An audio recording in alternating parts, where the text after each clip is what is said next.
नमस्ते साथियों। आइए देखते हैं आलोचना नामक विधा को, जिसमें हमने कुछ आलोचक को पिछले वीडियो में देखा था। तो अभी हम उसके आगे का दूसरा भाग देखेंगे।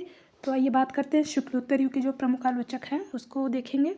तो आचार्य शांति प्रिय द्विवेदी महत्वपूर्ण क्या है, प्रभाववादी समीक्षक आलोचक माने जाते हैं। शांति प्रिय द्विवेदी ने गांधी और रविंद्र को मानवतावादी दृष्टि का क्या कहा है, तो छायावाद की केंद्रीय चेतना माना है। किसने, तो शांति प्रिय द्विवेदी ने।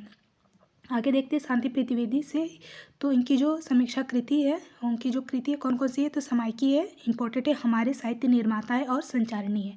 आगे देखते हैं आचार्य नंद दुलारे वाजपेयी को समन्वयशील स्वच्छंदतावादी और सौष्ठववादी आलोचक माना जाता है। आचार्य जो नंद दुलारे वाजपेयी है, उन्हें सर्वप्रथम छायावाद को मानवीय और सांस्कृतिक प्रेरणा के रूप में व्याख्यात किया गया है। किसे, तो नंद दुलारे वाजपेयी को। अब इनकी जो आलोचना है वो देखेंगे नंद दुलारे वाजपेयी का। तो हिंदी साहित्य 20वीं शताब्दी 1942 का इम्पोर्टेंट है। और दूसरा है जयशंकर प्रसाद 1940 में, प्रेमचंद है।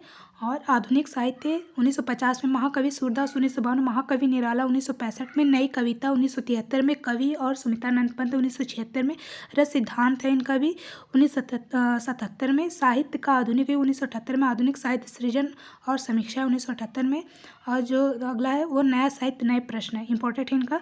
अब आगे देखेंगे तो डॉक्टर नगेंद्र को रसवादी आलोचक माना जाता है। इनकी आलोचना में भारतीय और पाश्चात्य का समन्वय मिलता है। आगे देखते हैं तो डॉक्टर नगेंद्र की जो प्रमुख आलोचना कृति है उसको देखेंगे तो सुमित्रानंद पंत है, साकेत एक अध्ययन है, देव और उनकी कविता है, रीति काव्य की भूमिका है, राम की शक्ति पूजा है, निराला की कालजयी कृति है, हिंदी साहित्य की प्रवृत्तियाँ भी है, शैली विज्ञान है, आधुनिक हिंदी कविता की मुख्य प्रवृत्तियाँ हैं।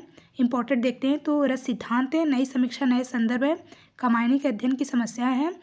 आगे जो है वो भारतीय काव्यशास्त्र की भूमिका भी है, भारतीय सौंदर्य शास्त्र की भूमिका भी है, काव्य बिंब भी है। आगे देखते हैं तो आचार्य हजारी प्रसाद द्विवेदी को चिन्मुखी मानवता के अन्वेषक के रूप में माना जाता है।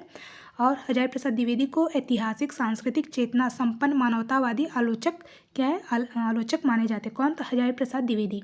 अब इनके जो आलोचनात्मक रचना है तो वह सूर्य साहित्य 1930 में, हिंदी साहित्य की भूमिका 1940 में, कबीर 1941 में, हिंदी साहित्य का आदिकाल 1952 में, सहज साधना 1963 में, कालिदास का लालित योजना 1965 में, मध्यकालीन बोध स्वरूप वो है 1970 में। और देखेंगे शुक्लोत्तर युग के अन्य आलोचक जो हैं वो भी है। तो जो शुक्लोत्तर युग के अन्य आलोचक है वो डॉक्टर जगन्नाथ शर्मा है। इनकी जो आलोचना है वो कहानी का रचना विधान है, हिंदी गद्य शैली का विकास है। इंद्रनाथ मदान का देखते हैं, हिंदी कहानी अपनी जबानी इंपॉर्टेंट है, कविता और कविता भी है।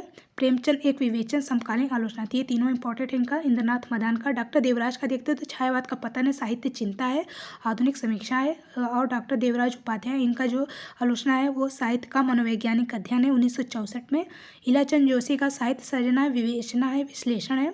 नलिन विलोचन शर्मा का दृष्टिकोण है, मानदंड है, साहित्य का इतिहास दर्शन, हिंदी उपन्यास विशेषता प्रेमचंद है।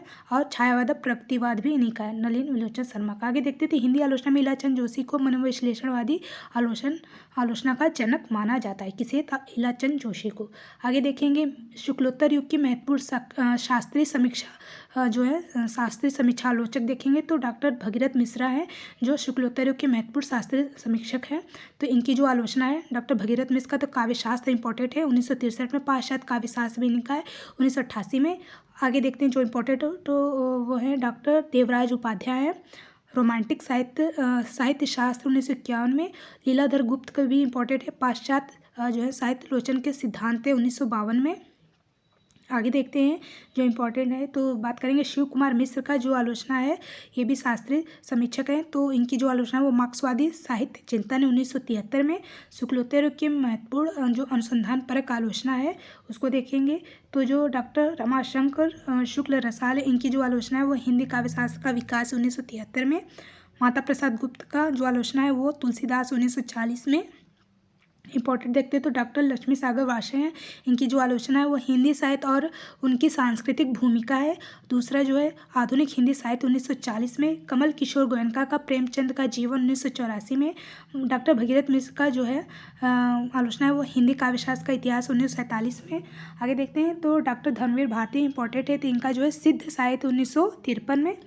डॉक्टर शंभुनाथ सिंह का हिंदी में महाकाव्य का स्वरूप विकास 1955 में। डॉक्टर देवराज उपाध्याय का आधुनिक हिंदी कथा साहित्य और मनोविज्ञान 1955 में। डॉक्टर शिव प्रसाद सिंह का सूर्यपुर ब्रजभाषा काव्य 1957 में है। आगे जो है श्री राम शर्मा का देखेंगे तो दक्षिणी हिंदी का साहित्य 1970 में इम्पॉर्टेंट है इनका। राममूर्ति त्रिपाठी का जो है वो हिंदी निर्गुण साहित्य में तांत्रिक दृष्टि का संचार 1972 में है। तो चलिए अभी के लिए इतना ही, और भी कुछ महत्वपूर्ण विधाओं को देखेंगे नेक्स्ट वीडियो में। जय हिंद।